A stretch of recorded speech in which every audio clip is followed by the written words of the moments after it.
बिस्मिल्लाहिर्रहमानिर्रहीम। अस्सलाम वालेकुम। माह रमजान में पकोड़े तो हर घर में बनते हैं, हर तरह के पकोड़े बनते हैं, लेकिन आज मैं आपको डिफरेंट स्टाइल में पकोड़े बनाना सिखाऊंगी। वीडियो को हमारी स्किप मत कीजिएगा, वीडियो को मुकम्मल देखिएगा। वीडियो मुकम्मल ना देखिए तो आपकी रेसिपी खराब हो सकती है। तो चलिए रेसिपी बनाना स्टार्ट करते हैं। यहाँ पे मैंने मीडियम साइज के आलू लिए, जिनको मैंने बरीक बरीक चॉप कर लिया। ये देखें, बरीक बरीक मैंने काटे हैं इनको। ये डाल दूंगी। आप अपनी फैमिली के हिसाब से ले लें, बड़ी फैमिली है तो आप ज्यादा आलू ले लें।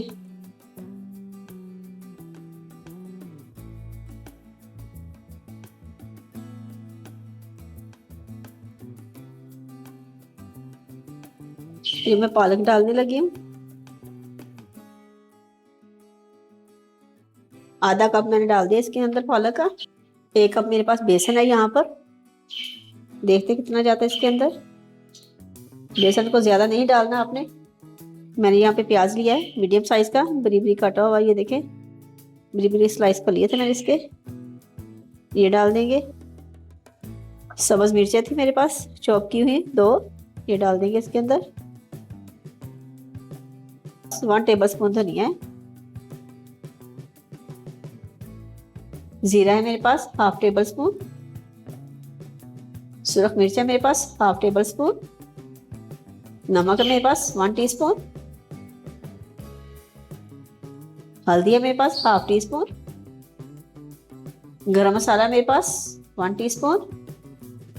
यहाँ पे मैंने 2 नींबू लिए, वो मैं डाल दूंगी इसके अंदर। नींबू का रस चाहिए हमें, 2 टेबल स्पून चाहिए मुझे यहाँ पर। 1 नींबू डाल दिया मैंने, दूसरा भी डाल दूं।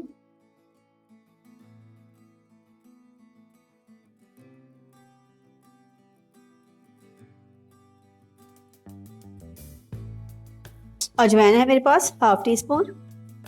मसलेंगे हाथ पे अच्छी तरह से। पकोड़ों की जान है ये अजवाइन। अब मैं हाथ से मसलूंगी। पानी बिल्कुल थोड़ा सा डालना है, ज्यादा नहीं डालना।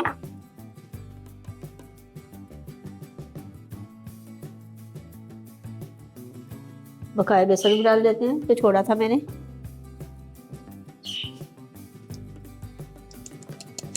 पूरा 1 कप चला गया बेसन का।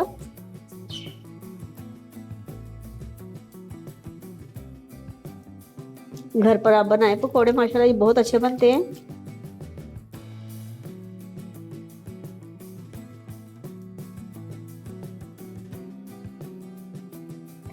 पाँच मिनट का इसको रेस्ट देंगे, बाद में हम फ्राई कर लेंगे इसको।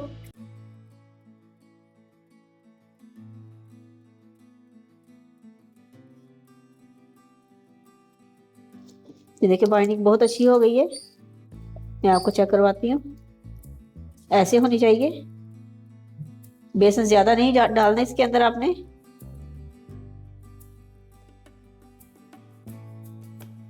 चले भाई इसको रेस्ट दे देते हैं 5 मिनट का। मिलते हैं 5 मिनट के बाद। ऑयल अच्छी तरह से गर्म हो गया, पकौड़े डालना शुरू करते हैं। बिस्मिल्लाह।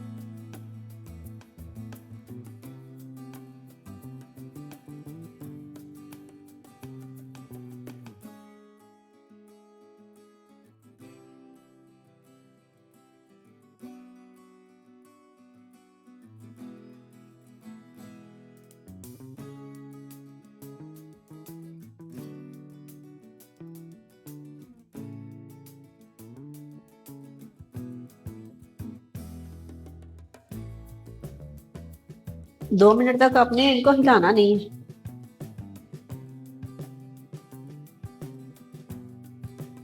अगर आपने डाले ना उसके साथ ही आपने हिलाना शुरू कर दिया ना, तो ये खुल जाएंगे। फ्लेम को आपने हाई रहने देना है, लो फ्लेम पे नहीं आपने काम करना ये।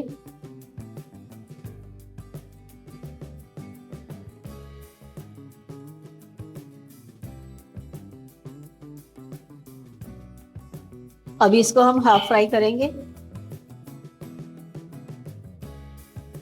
ये देखें हाफ फ्राई हो गए। अब मैं निकाल लेती हूँ इनको।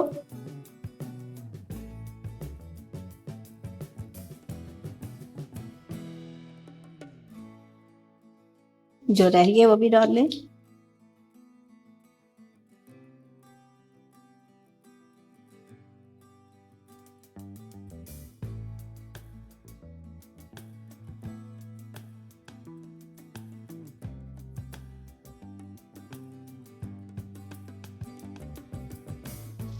इनको भी हाफ फ्राई करके निकाल लेंगे बाहर।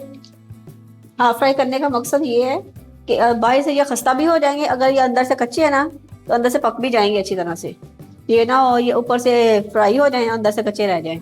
इन्हें देखने में अच्छे लग रहे हैं, खाने में भी इंशाल्लाह ऐसे ही अच्छे हैं।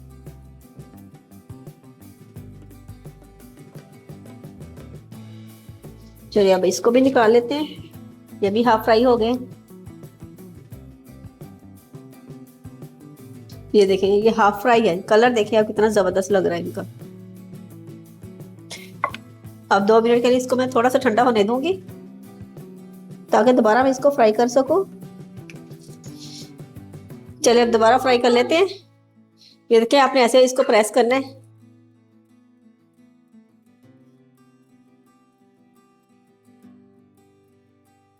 ऐसे आपने प्रेस करना है ताकि अंदर से भी अच्छी तरह से कुक हो जाए, ये कच्चे ना रहें। बेसन कच्चा नहीं रहना चाहिए, फिर मज़ा नहीं आएगा पकोड़े खाने का। माशा इतने टेस्टी बनते हैं ना, ये बच्चे बड़े हमारे घर के बहुत शौक से खाते हैं इनको। चलिए अब इसको हिला लेते हैं।